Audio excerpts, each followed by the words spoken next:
And are you recording or should I record? Is right. I will record, but right now let's be quiet.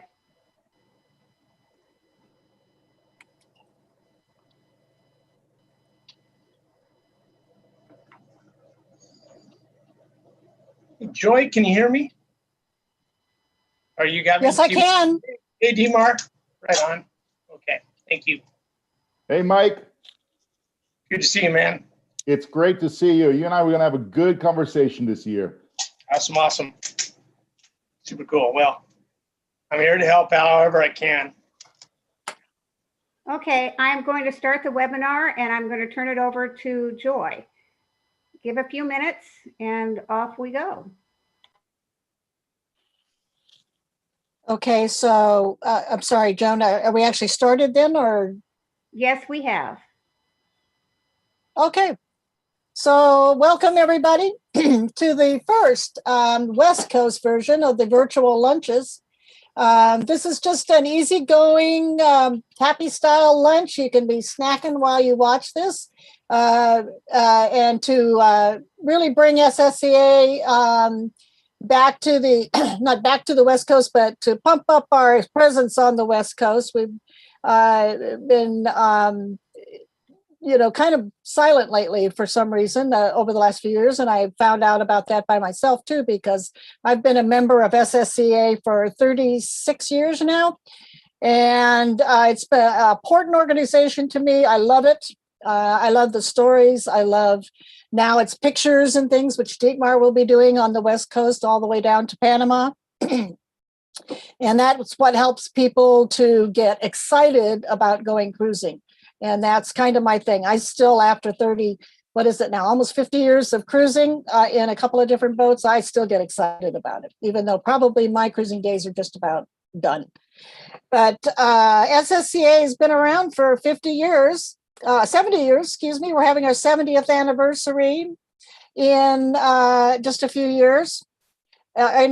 Next year, sorry, I'm already a year behind, in San Diego. So I hope that in another year and a half or so, you'll be looking for the ads for that and the bulletins and forums and things like that. And we hope to have a really interesting, fun event full of stories of cruising from party people from 70 years ago. Clean Wake, we just, Joan, our SSU coordinator, just did a Clean Wake program on a big program some SSCAers are doing down in the Honduras and that area after the hurricanes, pretty fabulous. SSCAers normally do a lot of things. Membership has included luminaries such as Jimmy Cornell and Larry Pardee, Eric and Susan Hickok, and the Dashews. And need to have you there with us, with them. And the bulletin still comes out monthly. It's mostly digital now and full of interesting facts, pictures, stories for people cruising everywhere. And gamming is one of our big events. That's the GAM is just basically a get together anywhere and any size. So the GAM in San Diego will be fairly big. But the GAM you have at a local restaurant with just some friends is fairly small. It's just whatever you want it to be. And membership benefits are significant. Lots of information from other cruisers, member discounts, free subscriptions to magazines. You can go to ssca.org to get the full list. We have port guides, we have cruising station hosts being updated constantly. We have several new ones now, I believe down in the Honduras and other places who are acting as hosts to, welcome you to the country and help you get around.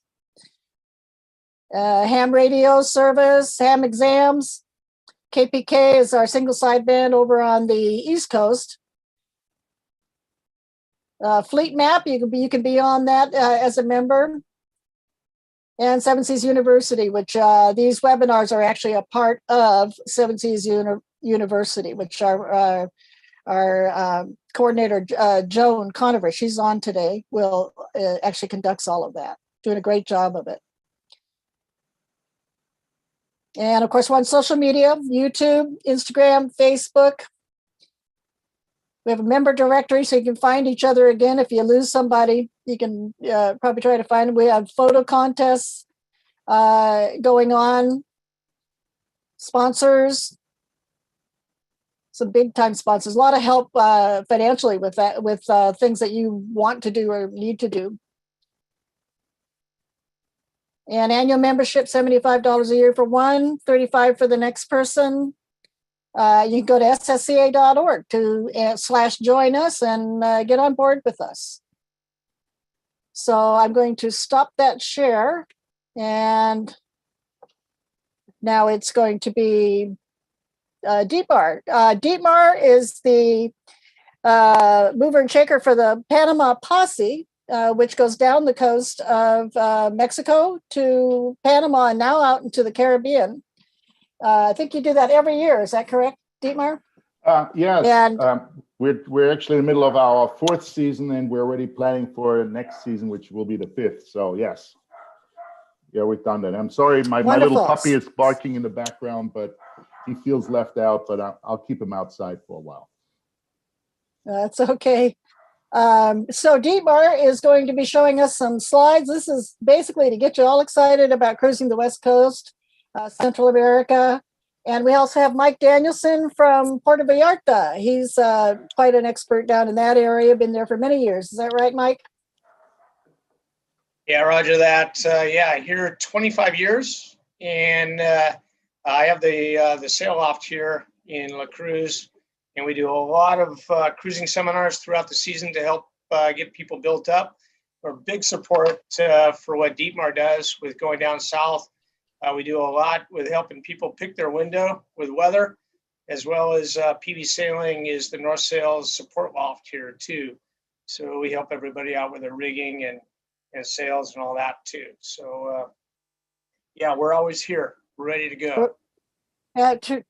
Terrific. So there's a lot of help all along the way and a lot of knowledge. And Dietmar, why don't you go ahead and start showing your slides? Yeah, copy that. And thanks again for the SSCA. They're a really great organization. I'm very happy to be partnered with them. And of course, Mike and I, we go back many, many years. It's a chuckle there.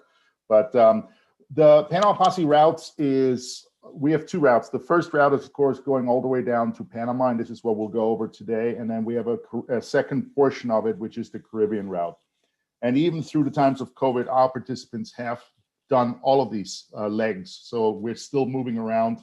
Of course, boating has been the best kind of thing during COVID times because of social isolation. But as we're coming out of this, I think it's going to be very exciting. So let's start with our route. And that was on the Pacific, and which is 33,000 miles basically from California to Panama. And then the Caribbean route is about 1,500 nautical miles from Panama all the way up to Key West. The first portion of the route is in California, and we will just skip over this, but there's about 200 nautical miles of cruising for those of you who are coming down the coast. Once you get to Southern California, you have a lot of islands, a lot of known knowledge there. There's lots of little spots and, of course, tons of marinas. And the epicenter of yachting there is, of course, Catalina Island, San Diego, and then LA and Southern California. So there's 50, 60,000 boats that cruise around that area. Our goal is to get you to come south, obviously. So our partnership marina there, where you can actually get really good rates, is in Chula Vista, and then from there you can go under the bridge, sail out, and maybe 70 miles later you wind up in Ensenada. And the first portion of Mexico is the entire Baja Peninsula, which is about 700 miles, maybe 800 miles, all the way down to Cabo San Lucas. So we'll start in northern Baja in Ensenada. This is where you would check in. So as you come from California, you would dock there, check in. The folks will run you down to the check-in places. There's a nice little place. And once you're checked into Mexico, and you get your 10-year tip, and we have all that documentation obviously available, plus the SSCA has all this information on how to get your boat cleared into Mexico, then you're set for 10 years. From there, you'll basically hop down. We recommend just lovely little day hops. You only have basically one area where you have to do an overnight. But from Ensenada to Punta Santo Tomas to Punta Calonet, then down to Turtle Bay, which is where you can get fuel again. That's about a 350 mile jump down. And then from Turtle Bay to Scorpion Bay, Bahia Santa Maria, and then finally down to Cabo San Lucas. So those are the quick stops. You have probably 30 anchorages that you could do along the way. Suzanne and I, when we do it, we tend to do it in about 10, 14 days. We just wait for a good weather window to get around that Cabo Falso into Cabo San Lucas. Cabo, of course, is a well-developed town. So we recommend you just fuel up, provision up, and then get going. And the next section in Mexico that's, of course, a lot of cruisers go to is the Sea of Cortez. La Paz being the base camp for most of them, with Marina La Paz is the one marina that we work there with very well, but there's several others. And that opens up the gateway to the Sea of Cortez. Sea of Cortez is the inner side of California. So you have about 600 miles, lots of little spots, and they're well documented and well covered. After that, we recommend that you jump across, go to the Mexican mainland, Costa Alegre, and of course into Banderas Bay, which is where Mike is. That jump can be either 350 miles straight from Cabo down into Banderas Bay, or you can jump across, do a 70 or 80 mile jump, and then work your way down on the Mexican mainland, which is on the right side there. Lots of anchorages, lots of known entities there. Mazatlan being, of course, a major port, and then into Puerto Vallarta and the La Cruz area. It's what I call a magnetic port. Once you get into Puerto Vallarta, it's pretty hard to get out because there's lots of friends there and lots to do. So you can continuously adjust the compass, but Mike will ascertain to that there's a lot of people that just stay there for a while. And then after a few years, they kind of get, okay, maybe there's things further south, and that's where we really kick in, and that's where the Costa Alegre is. So you get around the corner, which is called the Cabo Corrientes, and get around that corner. You'll just want to time that right. And Mike usually helps out on the morning net and lets people know when it's safe to travel north or south around that nasty little piece of water. And then you get to Costa Alegre, which is the happy coast. And as you can see, lots of little places to tuck in and anchor. And then eventually make it to Barra de Navidad, which is by car only 4.5 hours from Puerto Vallarta. But for us, it's our headquarters. So that's where every December we have our kickoff events for those who head further south. And this was from a year and a half ago. Last year we had almost as many, and everybody had masks on. So I decided to not put that picture up. This is what the marina looks like. It's a gorgeous place. It's a cute little town. It's where, in my humble opinion, Mexico kind of starts, where you're out of the influence now of a lot of the North American chain stores, etc. Although you're still nearby. But Barra de Navidad is a very cute little town. Great little marina, great spot. We have the seminars there, and then from there we will head south towards the other parts of Mexico. Interesting side note, Barra de Navidad was also a staging ground for the Spanish Armada as it made its way across the Pacific. So in the 16th and 17th centuries, this big lagoon was probably filled with Spanish galleons that were actually being repaired and then provisioned up, and then they head across the Pacific from there. Further south is then Ixtapa, and right next to Ixtapa is, of course, the magical town of Zihuatanejo. It's another magic port where people come in and they tend to stay for a while. It's a great town, lots to do, lots of culinary activities, lots of places to see, great diving off the coast there. And from there down, as you head further south, you get to Acapulco. Acapulco Bay, of course, notorious, great spot. The last big city that you're going to see on the Pacific coast until you get to Panama. So Acapulco is about 2.5 million people. Everything you need, you can get it there. Several marinas in there, the yacht club. Plus, we have a phenomenal guy there called Vicente who puts you on the mooring and then runs the errands for you. It's a beautiful town. And of course, it's got the cliff divers there. They're called La Quebrada. So definitely worth watching that. A little further down. Now we get into the interesting part, the southwest part of the Pacific coast of Mexico. It's about 500 miles from Acapulco to the furthest town, which is Chiapas or Tapachula or Puerto Madero, which is in the very southwestern corner of Mexico. And this coast has been kind of neglected. But we've been doing this now for 4 years. So one of the beautiful little ports there is Puerto Escondido, maybe 150 miles south of Acapulco. Beautiful little beaches, great little vibe. And then you get into the Huatulco area. And the Huatulco National Park offers about 13 anchorages in just a stretch of about 11 miles. And you have 2 fuel docks there. You have one lovely marina. And Huatulco is the culinary epicenter of Mexico. It's a beautiful little town, and you have lots to see there, national parks. You have great communications there, and from there you will wait to cross across the Tehuantepec, which is a weather gate for those who want to cross and go further south. And as you can see on the bottom, you basically wait for the winds to completely die down, which is on Monday and Tuesday right there. And then maybe on Thursday and Friday, you'll have an opportunity. But other than that, you typically don't go across it because it becomes very, very forceful. And that's where the Isthmus of Mexico allows the funneling from Caribbean weathers to come through and get to the Pacific side. So there's always a weather window that you have to kind of jump through it. But on our weekly calls, we go over that, and we now have done this many times. So hundreds of boats have gone through this, and they've all done this successfully by following for the weather window. Southern Mexico, Chiapas, is a magnificent area. It's not wildly popular yet because it's a little further away, but it has some of the most interesting things to see. This is a particular hotel that you stay in, which is 500 years old, which was a Spanish basically outpost. They have interesting customs. They have beautiful heritage. There's local Indians that have very much to do with local legislation and government of the region of Chiapas. You have ancient Mayan ruins. You probably have 3 or 4 massive colossal sites of Mayan ruins that you can visit. You have these old Spanish towns, which are just absolutely, they are also UNESCO World Heritage Sites.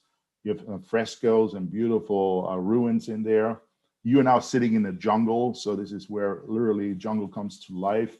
And some of our favorite ruins are up some riverbanks, Yaxchiclan. And on those riverbanks, you see big crocodiles sitting in the mud. They're just waiting for fish to basically come down those rivers. And from there, you would check out, and then you get into the next place, which is Guatemala. So we've gone through 4 major regions of Mexico. If you leave from California, it's about probably about 2,000 miles to get to this portion, which is the Guatemala. And Guatemala is a fairly plain coastline there. There's only one marina there. It's about 150 nautical miles. And this is what it looks like there on the water, fairly plain. But if you go into the marina, you can then go into Antigua. So they have some great, fantastic, old heritage places that are worth visiting. The coast itself is not very interesting, doesn't have many islands either, so you tend to just skip over it. And then you make it into El Salvador, which is another 150 nautical miles of coastline. And the area that most cruisers go to is in central El Salvador, which is the Bahia del Sol area. So you fly your little courtesy flags to get in, and then you will basically contact the station chief there, which is Bill and Jean, and they'll run a panga out, and that's Bill right there in his floral shirt.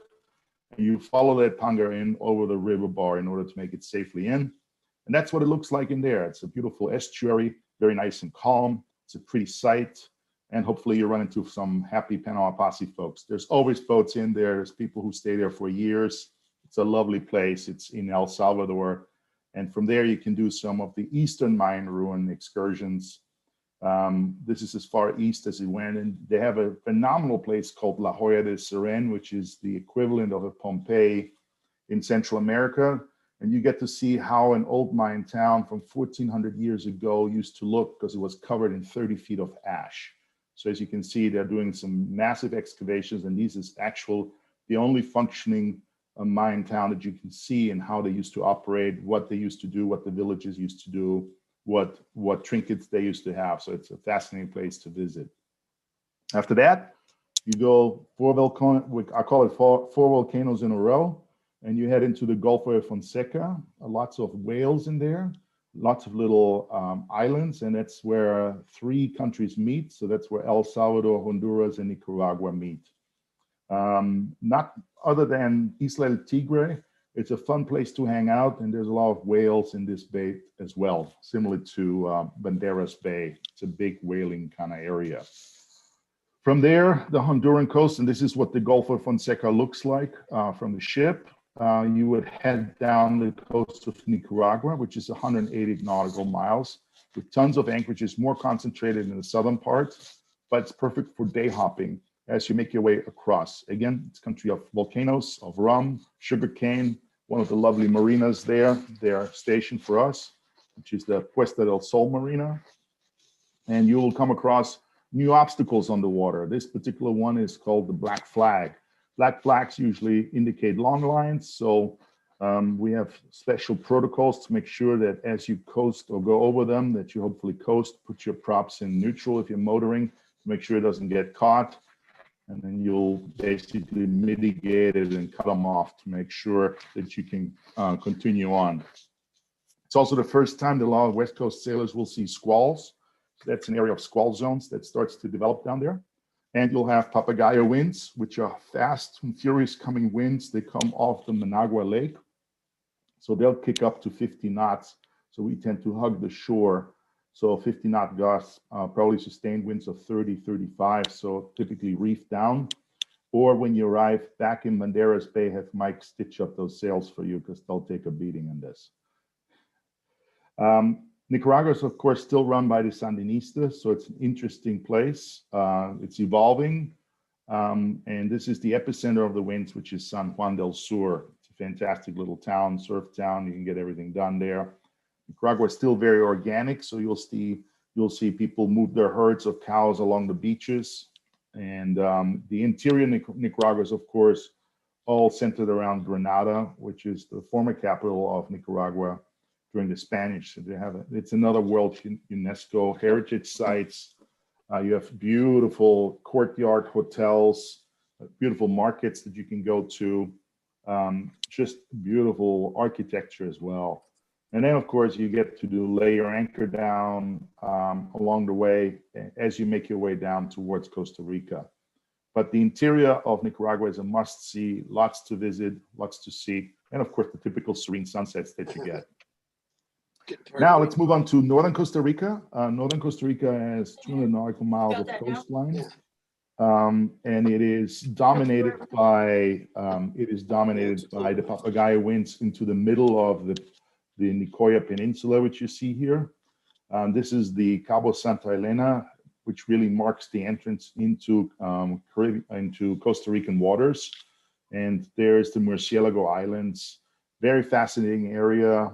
There's great surf, of course, and this is when the Admiral is very happy because all of a sudden the winds go from 35 down to 15 or less. So extreme happy conditions there for her. Playa de Cocos is where you typically check in. As you can see, there's a rainbow back there, which means they do get occasional squalls and rains, but it's a lovely place. And then as you make your way down the northern portion of that peninsula, you see Samara. There's great surf. There's beautiful bays, Bahia Ballena, and then inside that big peninsula is the Golfo de Nicoya, which has some great mangroves and some beautiful calm conditions. Again, great anchorages in that place. We once spent 3 weeks in just one of those little bays there and just relaxing and enjoying the calmness. Beautiful sunsets, of course, guaranteed. Now we move on to central and southern Costa Rica. That's more jungly now, more influenced by the flora and fauna that is there.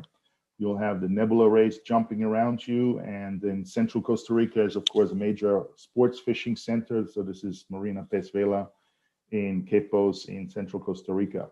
But that's also the area where we have our quintessential anchorages. So this is the Manuel Antonio National Park, where you can just anchor in. So you basically sail in, you get your park permit, you anchor your boat in the equivalent of a national park, and you're surrounded by the jungle, by monkeys, by sloths, by everything the jungle looking, staring at you, and you're 1 or 2 boats in this anchorage. It's just a magnificent night to do, because of course the park closes at 5 o'clock, so all the tourists are gone, and at night it's just you and the park. It's just fascinating. From there, you head down the coast. One of the interesting parts in southern Costa Rica is Corcovado National Park, which is another peninsula, probably 70, 80 miles long. There's a big hike that goes along it, but it has literally fresh waterfalls right into the ocean on the side of it. Many species. The biodiversity there, they're just unsurpassed by anything. I think you have 1,600 species that are loitering around in that massive national park. You definitely will hear the macaws fly by. You won't see all of these species, but they're all hidden in that beautiful jungle in there. And the howler monkeys, which is our spokesperson for the posse, will yell at you from these trees. And here's just a little spider monkey hanging from it. And then you get into that peninsula. On the inside is the Golfo Dolce, which is a fjord. It's a very deep water entrance, but you have ledges that you can anchor on, and you have beautiful areas that you can just visit. You're just surrounded by nature, absolute calm conditions, beautiful little islands, great little hikes. And then within that big fjord and calm water conditions, there's an inner bay, which is Banana Bay, also known as Golfito. And that's where you would check out or check into Costa Rica if you're northbound. That's where you have some more national parks that you can visit. And you have a bunch of marinas there, fairly easy to get around, but it's a great place to stop. And then, you know, you're in the center when you start seeing the sloth and the little the sloths and just howler monkeys and macaws flying by. And so that sums up Costa Rica. We spent about 3 months there. You can get an extended cruising permit for up to 2 years. It's a little pricier than Mexico, but you can still get it. So there's different ways in which you can get cruising permits for Costa Rica. Checking in and out normally into Costa Rica is only $25 to $50 if you do it all yourself. If you use an agent, it's about $30 to $300 to $400, and they'll do all the running around for you. And there's some running around, about a day and a half of paperwork. Next, we move on to Panama, which is the western part of Panama. So that's further down the coast, fairly benign conditions. And the Gulf of Nicoya, the Gulf of Chiriquí, which is on the left side, it has phenomenal cruising grounds. It's very calm in there. You'll be doing some motoring, but you have some amazing anchorages. The Islas Secas are just stunning. You'll encounter some boats, but it's rare that you see many boats in there. It's very lush, not a lot of cell phone coverage, so you'll definitely be out of touch for a little bit as you're entering those waters. Isla Contadora, which are some of the islands that hug that coastline, have just absolute stunning vistas.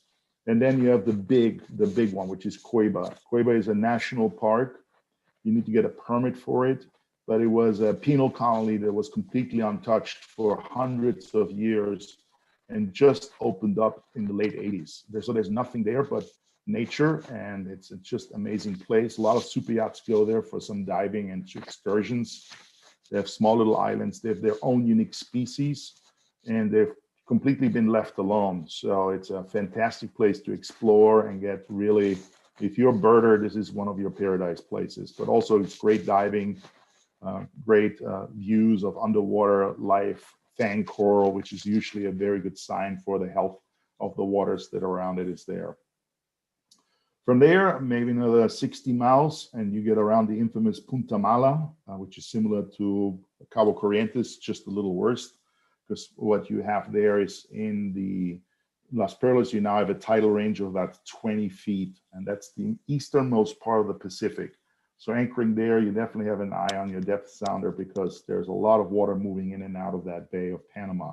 But the Las Perlas have about 40 islands and little bays that you can explore. It's an absolute gorgeous place in Panama. Crystal clear waters because, again, you're off the mainland. And a lot of folks head there from Panama because it's only a 60-mile sail to get there. And then you can basically hang there and then provision up once a month by heading back to Panama. The Gulf of Panama, of course, is stunning waters. It's also full of fish. Actually, Panama means a lot of fish in the old Indian terminology there. Vista Marina is our welcome headquarters, well organized. Again, brand new marina. They built a massive breakwater. As you can imagine, if you have a 20-foot tidal flow, you definitely want to put some safeguard on your cleats. There's a lot of water moving in and out, but you're surrounded by expats. Similar to Puerto Vallarta, Mike, there's 5,000, 6,000 expats that live around there, and they'll invite you into their homes. It's only 60 miles to get into Panama City, but it's a beautiful outskirts, lots of expats, lots to do, lots of activities, bars, restaurants, and of course, supermarkets to provision. From there, then you would go to Panama City, and Panama City is, the third tallest city in the Americas with regards to buildings. You have New York, you have Chicago, and then you have Panama. So tall skyscrapers are the norm. And of course, Panama has benefited from trade, has benefited from the canal itself, which gives them about $50 to $60 million every day for vessels going through it. And you can get parts flown in and out real fast. You can get almost anything you want. And a lot of parts are available because it's a gateway. So I found, for example, Yanmar engine parts were even cheaper in Panama than they were in the US. So a lot of people do a lot of provisioning, setting up systems or even put their boats on the hard and do repairs there. And there's plenty of facilities and of course, direct flights to the US, no problems from Panama. That sums up the entire west coast of our route, which goes from California all to Panama. And from there, of course, you would go then through the canal and go through the protocols. The main thing for those of you who want to go through it, need to remember, basically get measured as soon as possible and then schedule your line handlers, and you'll get a call and then you'll go through the canal, which is 40 miles. The canal itself is only 27, but you wind up doing about 40 nautical miles, and a lot of times they'll split you in half, where you wind up spending the night on a mooring ball right here in Lake Gatun, so that you can get the afternoon shift to go through the locks onto the Caribbean side. You're going from a 20-foot tidal flow basically to a 3-foot tidal range on the Caribbean side. So a very interesting pathway. We have a little video for you, which we'll be happy to show if you send us an email. We'll send you a link to we have a little 17-minute fast frame video of what it looks like to go through the canal with all the stops in between. All right, this ends the Pacific portion of the route. Are there any questions, comments? Anybody else? Please come now. Joy, you got anything? Tori? Mike? I have a question. Hi. Yes. Hi, it's Tori Salvia. I'm calling in from Georgetown, South Carolina. Hey. How long do people normally take to go down? I mean, are people hanging out for a while, rejoining the posse when it comes by again? How does that part work? So as a posse, we don't run on a schedule. We run on a season. So our season is basically, it starts when the hurricanes stop. So around November 15th, people start making their way, and then they stop and find shelter either in one of the marinas or they haul out and come June 15th or June 1st, which is when the hurricane season starts. In between, we leave you alone. We communicate with you weekly. We have fleet updates. We have an app where you can chat with everybody and ask questions. So we don't tell you what to do. We give you all the information, and what happens is then little pods form. So you'll buddy boat with another boat that you might run into in Florida, and you'll hop across to Isla Mujer, you'll hop across to Mexico together.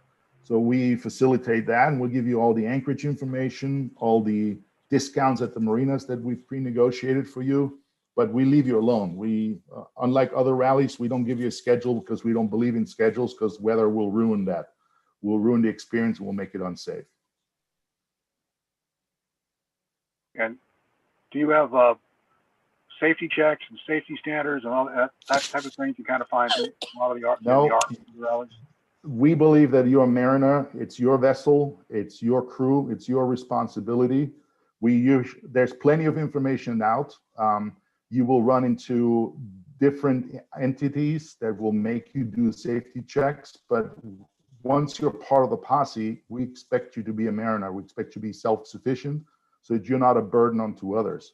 We come to help you, obviously, if we can, but it is your vessel, it's your responsibility. We agree with the Coast Guard on this one, right? It's almost like if you're old enough to step up to the bar to order a drink, you're old enough to drink it.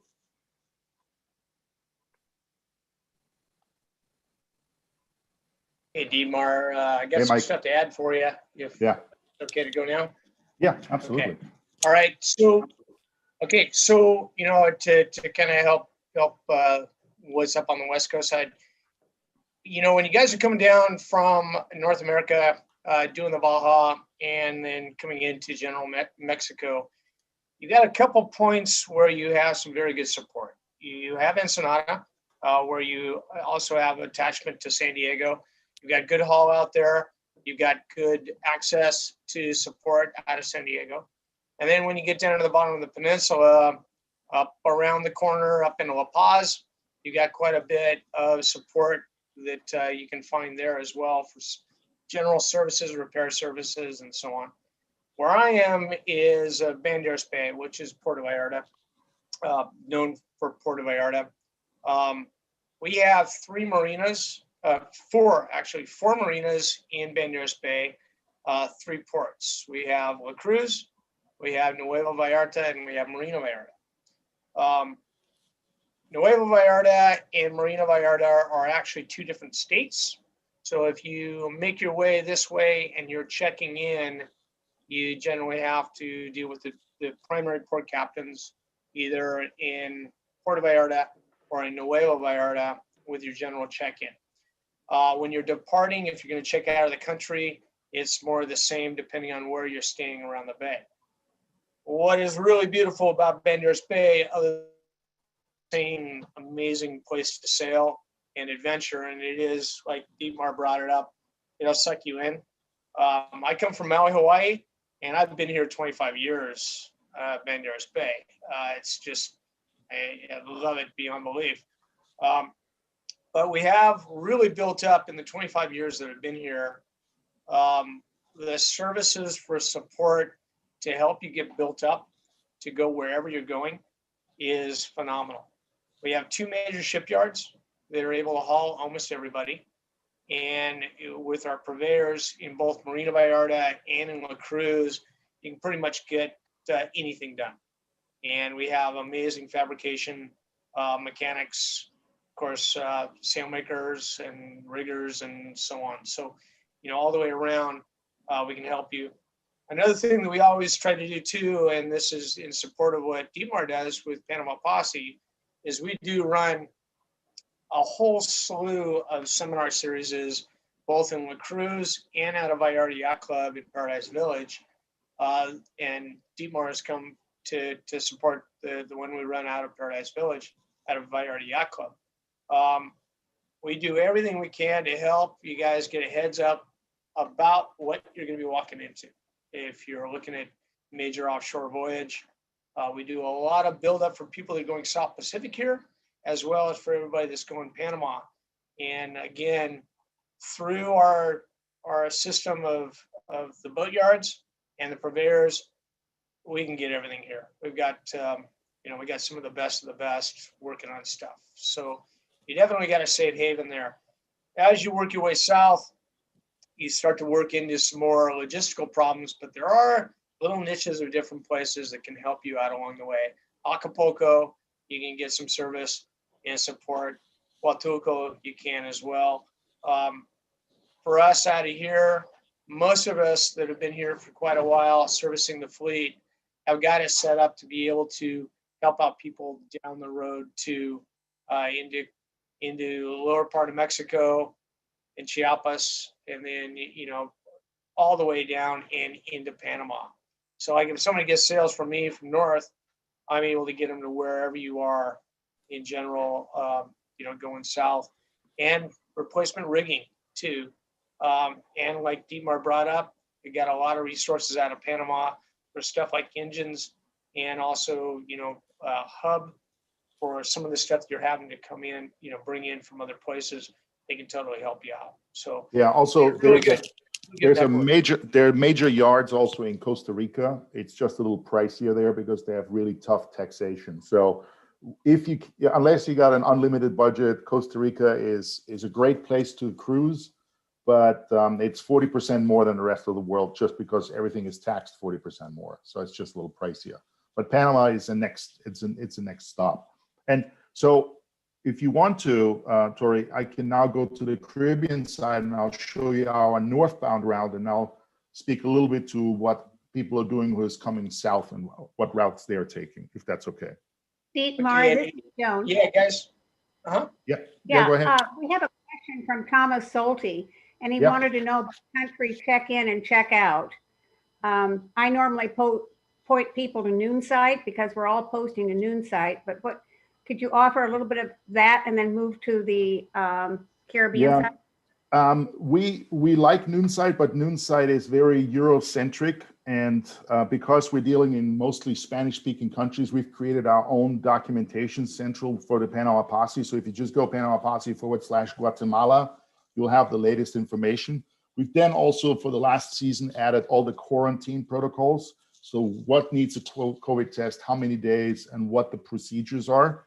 And our participants basically have a full pulse of what's going on from one port to the next port and what you need to bring. But right off the top of your head, you gotta have some form of vessel documentation that's current. You gotta have your passports, and you have to have, for many places, you have to have third-party insurance if you go into a marina.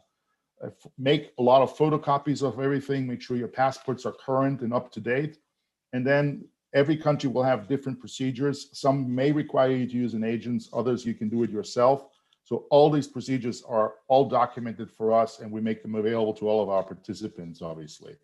And we'll make it easy, because even if something changes today, by this afternoon, everybody in our group already knows it. So that's where we come in as a system where we can move things up and down the coast really fast. We have live information sharing.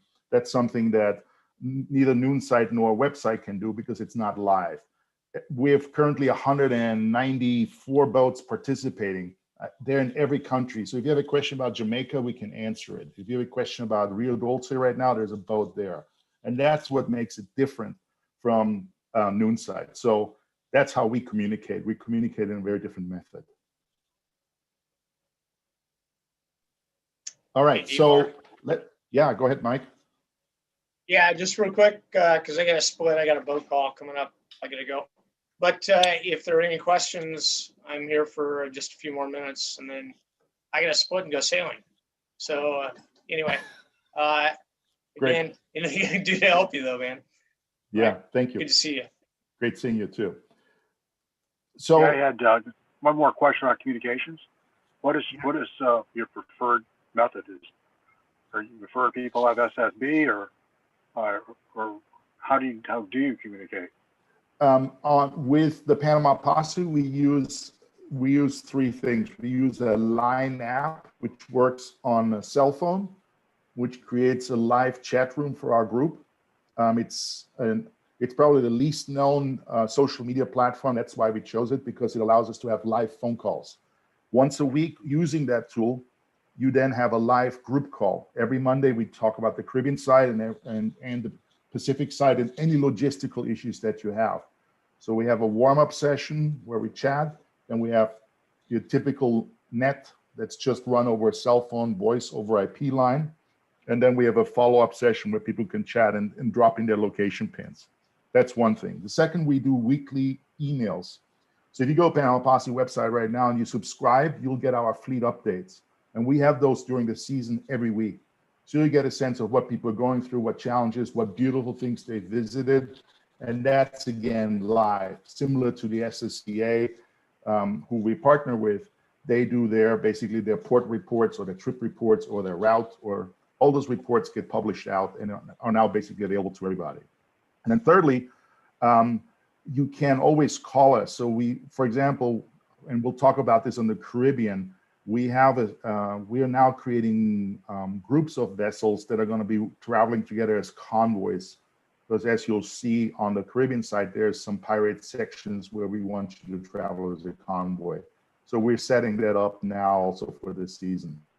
So again, once you go through the canal on the Caribbean side, now you have a whole different outlook, because it's a whole different ocean, right?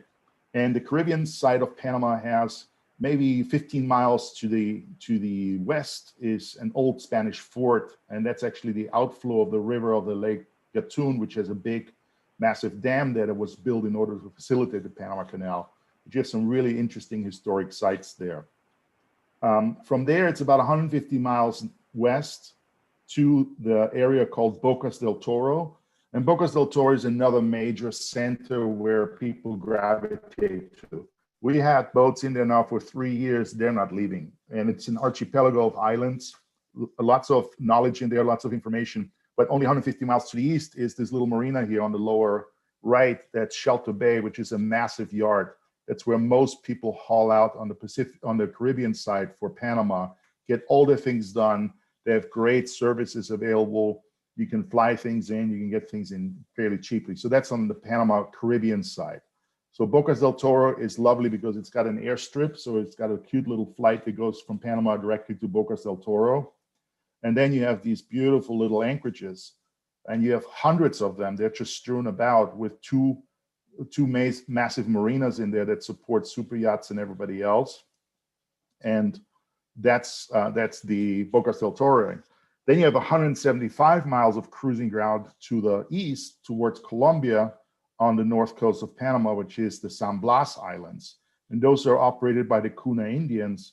And those are just the quintessential little islands that you don't have to cross all the way to the Pacific to get, because it's right here in the San Blas area. So these are Caribbean type islands, beautiful white sandy beaches. Some of them are populated with the Kuna Indians. Some of them are completely unpopulated right now. And as you can see, they have their own culture, they have their own heritage. They're autonomous as a country, and you can visit them. They will sell you the trinkets. They'll charge you a little anchoring fee, but they're fairly lovely places to visit and a very unique culture. So that's on the Bocas del Toro side. For northbound vessels, because you need to get a better wind angle, we recommend you go all the way up to Santa Marta along the Colombian coast. Tori, for you coming south, you can just go through the Windward Passage and then do a straight shot down from Jamaica. You'll have favorable winds. But for those of us who have to go north, we have to kind of hug the Caribbean coast of Colombia, which is 460 miles, in order to get a better wind angle to go north.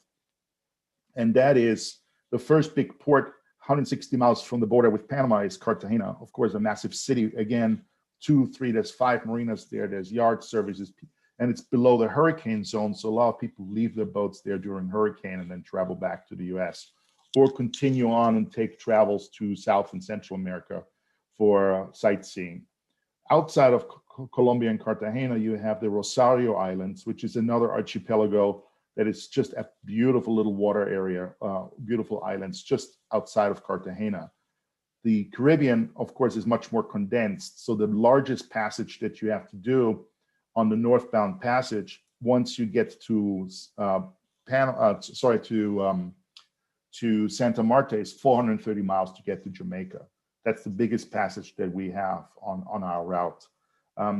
Closer to the landmass of Central America, which is first Costa Rica and then Honduras, there's an island called San Andres and Santa Catalina, and those are Colombian outlying islands that southbound vessels typically go to first. So it's just this odd thing where Colombia has 2 islands that are close to Costa Rica and Nicaragua on the mainland, and that's where you can check in also on your way south if you wanted to witness those. So that's San Andres, and this picture is actually from last week when one of our boats just came, who was southbound from Rio Dolce. Orion just checked in. So that's the other thing, because we're live and you have access to live information. The information is always fresh, and you can always know what's going on everywhere. And this is 6 months after a hurricane that went through. Iota made a massive mess out of Colombia, San Andres Islands, but they were able to rebuild, and they're operating again. But on the mainland, Santa Marta is basically a jump-off point, and it's also an arrival port for those vessels who are coming from the West Antilles, from the Caribbean. So let's say you wanted to go to the Windward Islands on the Caribbean and then make your way to Colombia across the Venezuelan coast. This would be your first port of call in Colombia, in the Panama Posse area. And from there, from Santa Marta, you can then do the trip up to the Lost City, which sits above the clouds, and it's about a day-and-a-half hike to get up to. But it's a beautiful place, Ciudad Perdida in Colombia. And from there, you would make the jump northbound to Jamaica. So Jamaica is 100, maybe 230-mile long island. And one of our vessels just entered it. They did a jump from the other Colombian islands. They waited for favorable winds to be able to go a little closer to the wind to make it up there. They had their COVID tests done in Panama, and then they sailed up to Jamaica from there. And we figured out which marina would allow them to sit at anchor during they had a 14-day quarantine period, but because they brought a negative COVID test with them, they were able to get in within 2 days. So Jamaica, I call it the Blue Island. It's just got amazing anchorages, especially the South Coast has a lot to offer, and the North Coast is fabulous and well developed. This is a picture that came out. They took this 10 days ago. They went to the Blue Lagoon in Jamaica, right? So this is live. This is as good as it gets. And then, of course, there's caves. There's lots of places you can visit on Jamaica. And they have the patois culture, very different from a Latin culture. This is it's a complete different attitude to be in Jamaica. They have great music. They have great lifestyle. They have a great slang. They have a great, what I would call a unique culture that you can visit. From there, our route takes you then up to the Cayman Islands, which is it's a 133-mile jump to Cayman Brac, and then from there it's another 145 to Grand Cayman. Cayman Islands on May 1st will open its border because they're currently at 45% vaccination rate. So they shut down for the entire year, but one of our boats went in there about 3 weeks ago, and they had a protocol and they had their COVID tests, and they were able to enter Cayman Islands. But Cayman Islands will be open for you by the time you make it down, Tori. And Cayman Islands, of course, it's a little pricier, but it's known for its diving and, of course, offshore banking. From Cayman Islands down, you would drop down, or in your case, you would sail up to Honduras, Bay of Islands, Roatan, and the SSCA has a brand new, I think they have a good station chief there now for the SSCA, a station host there. Roatan is another place where you can get lost for years, and it's 3 major islands. An outlier is Swan Island that you can jump to. It's 125 miles from Cayman to Swan, and then to Guanaja is the first island. Beautiful, beautiful reefs, beautiful clear water, great culture, very inexpensive, and lots to see, lots of anchorages. Roatan is the epicenter for the Honduran Bay of Islands. You have 4 or 5 marinas there, lots of anchorages, lots to see. And now the port captain has opened that up with COVID tests, etc. Plus Honduras is, it's a very close direct flights, I think, into Roatan from Miami. And that's what it looks like there. So reefs, beautiful outliers, lots of expats live there that buy homes.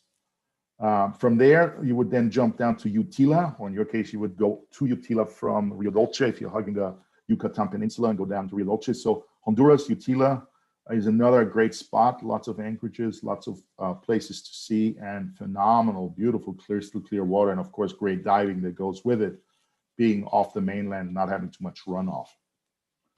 That's what it looks like there. Yes. We have a new host in Rio Dulce too. Oh, perfect. So that's where we're going next. So it's a day hop, and then around the entrance, it's a 30-mile nautical mile run up to Rio Dulce. You have 10 marinas in Rio Dulce, which is a major hurricane hole. So a lot of people spend the time there. This year, because of the 2 hurricanes that went over Central America, they got a lot of rainwater, including some of the docks were covered in water because they were not floating docks, because they were inland fixed docks, but they managed to work it out. To enter Rio Dulce, if in your case, Tori, if you're coming down from Belize, it's 30 miles from Belize to get there. You wait on the outside here in Livingston, and then as long as you draw less than 5 feet, you'll make it over the bar. If not, they will tip you over. So they will actually run a line to the top of your mast, run one of your halyards, and they'll pull you over to make sure that you can get over the river bar. And that has moved. So Orion that came down from Florida whatever charts they had, they were on avionics, they were useless because they had so much runoff. So we're basically recording these tracks now to make sure that folks that go into Rio Dolce have the latest and greatest intel. And that's actually good for the SSCA to have too. Those are safe waypoints for when you go over that river bar and then you enter this river and you enter brackish water until you make it up into the lake. And that's what that looks like. So you basically motor up this river and then you get to the bigger lakes and then down the bottom, you see what the marinas look like. So they're fixed docks. Beautiful place, very inexpensive. Lots of people spend time there. As you can see, you can easily build a house right there on the water and have a dock. It's also a Spanish forts that were there, and they used to run chains across to prevent the pirates from getting to Antigua, some of the other places where they had a lot of gold. So there's a lot of history with regards to the Spanish, the crown, the integration with the taking over of native lands and all that. So if you're into that, there's a lot of history to learn, specifically in Guatemala, and how they dealt with piracy and all that, and how many times the pirates came and took things, including even Nicaragua. Next up the coast is Belize. Belize is only 130 nautical miles of coastline, but you probably have 2 years worth of anchoring to do there if you were to anchor every day. It's just a fantastic coastline. The southern part tends to be a little bit more benign. The northern part gets more weather influenced from the open seas. Plasencia is the southern part of Belize. That's where we have a marina, a working marina called Marina La Marina, I think Macaques, something like that. And they pull people off the reefs all the time because the charts are inaccurate. So you really want to use daytime navigation using your eye to look for clear, darker waters rather than winding up on reefs. Belize then has something called Plasencia, and then of course the outer reef. This is the second largest reef system in the world, the infamous Half Moon Cay, and you have the Great Blue Hole, which is formed during 3 ice ages. It's 400 feet deep, but 1,000 feet wide. One of the top 10 dive sites in the world. Belize City itself has its own unique culture, so they still have sailing vessels that go out fishing, and as you can see, then they have little kayaks or canoes that they use to actually place their nets. So Belize is a unique culture, very unique place to visit. And just down basically 150 miles of Yucatan Peninsula, which is all the way from the top, which would be Cancun, all the way down to where it meets up with Belize. Along this coastline, you of course have Tulum. You have Mayan ruins that are literally on the edge of the Caribbean Sea. And there's a day anchorage right outside there where a lot of the tour boats go in, but guess what? You too can anchor right out here, and you can be anchored right outside of Tulum. Obviously, when the trade winds are down, it will be a little bit more comfortable than when the trade winds are up. Isla Mujeres is known as a hurricane hole. So if you look on the very right side, all the way into the corner, there's Marina Macaques. It's a known hurricane hole because they still have mangroves in there. And when they haven't developed or taken out the mangroves, they actually act as a buffer for hurricanes. But the Mexican Yucatan Peninsula, of course, gets hit with hurricanes. I think in the last 50 years, they had 350 or something hurricanes go over it. So it's fairly exposed, but they rebuild very fast in Mexico. Isla Mujeres then has some great diving and a lot of sports fishermen, definitely influenced by Florida and Miami. They get a lot of boats that go there just to hang out for the season, and they go back up. Cancun, of course, is tourist heaven.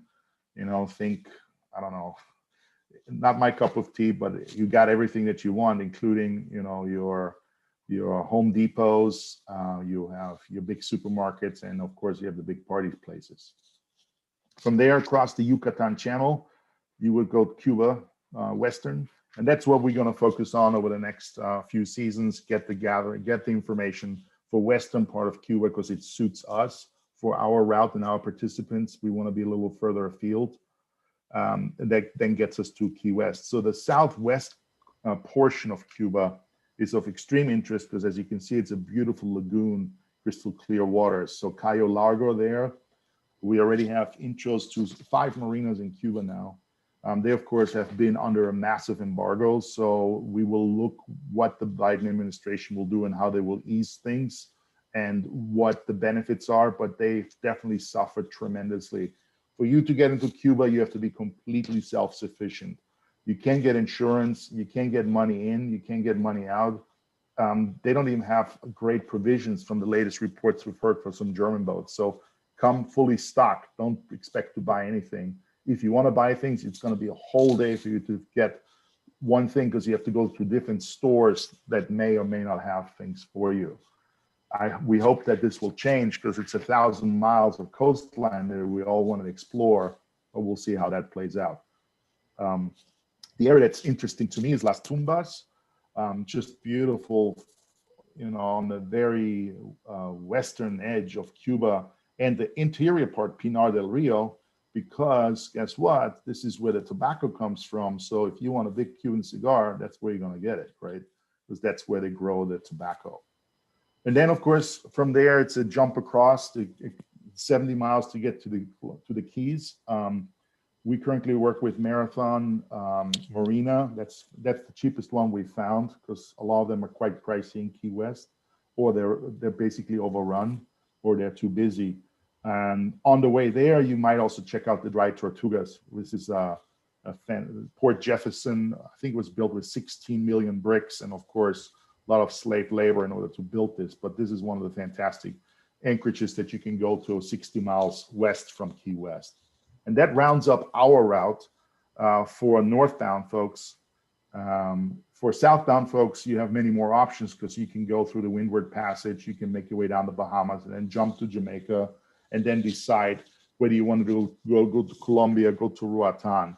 Northbound vessels, they have either a tough slug along the coast through pirate-infested waters, where you want to be 135 miles off the coast, or you have to go through Colombia in order to get a good wind angle to get up to Jamaica. That rounds up everything for the places that we'd like to visit with the Panama Posse.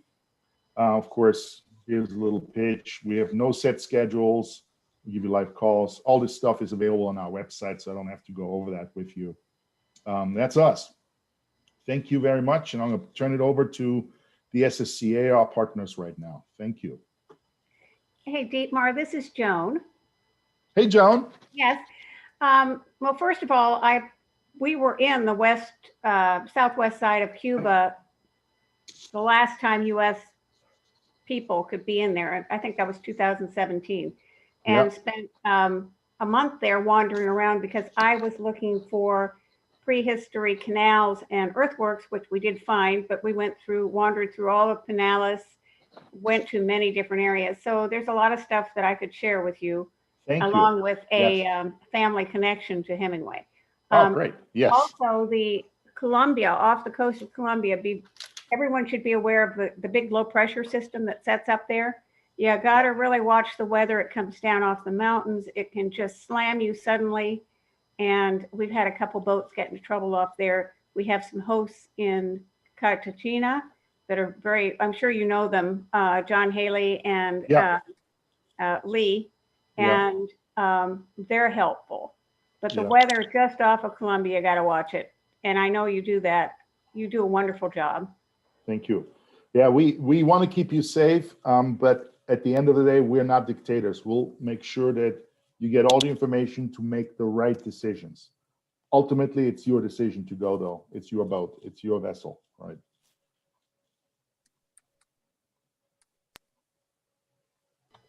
And Joy, did you want to say some things? Close the session out? Yeah. Yeah, I'm here. I went off video because I was freezing up constantly. So, I want to thank everybody, all the attendees, for joining us today on our very first West Coast virtual lunch. We hope to do many more.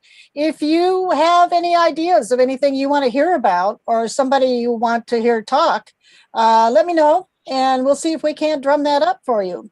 And for the panelists, Dietmar, your slides are wonderful and inspirational. You just always make me want to go back out again. And Joan, thank you again so much. Joan, thank you again so much for helping me out here. I'm just learning how to do this, and Joan has been incredibly helpful to me, but I really appreciate very much her help. And all of you, thank you so much, and keep in touch with us on SSCA on the Facebook site, and we will let you know of all the other activities or presentations that are coming. Great. And thank you, everybody. And if I'm going to put my email in the chat room, so if you have any questions, feel free to contact us. And Tori Salvia, thank you for joining us. I don't know if you know that, but Tori is actually a TV producer. He has SailFlix, some wonderful videos, but a wonderful contact. And he's sitting on his boat in the East Coast, and he's probably going to head south. But thank you for joining us, Tori. Thank you much for all the information. Really appreciate it. Okay, so thank you, everybody. That's the end of today's lunch. Thank you very much.